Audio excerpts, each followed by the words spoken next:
ఈ లోకంలో ఉన్న వాళ్ళకి ఆ బెంగ లేదు.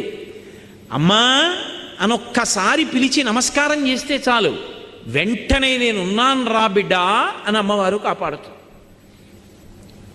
మీకు నేను ఒక మాట చెప్తే మీరు ఆశ్చర్యపోతారు. ఈ శ్లోకం ఎంత శక్తివంతమో తెలుసా? మీరు తప్పించుకోలేనంత పెద్ద ఉపద్రవం వెంట తరిమేస్తుంటే వెనకాతల ఏం చెయ్యాలో తెలియనప్పుడు ఈ శ్లోకం జరిగితే చాలా రక్షిస్తుంది అమ్మవారు. అంత శక్తివంతం. చండీ పరదేవత అనుగ్రహం అంటే అలా ఉంటుంది. అందుకే చండీ చరణవు అని చండీ పరదేవతని స్తోత్రం చేశారు శంకరాచార్యులు వారి ఈ శ్లోకంలో. అటువంటి అమ్మవారి పాదాలు పట్టుకుంటే సంస్కారవంతం చేస్తుంది మనస్సు.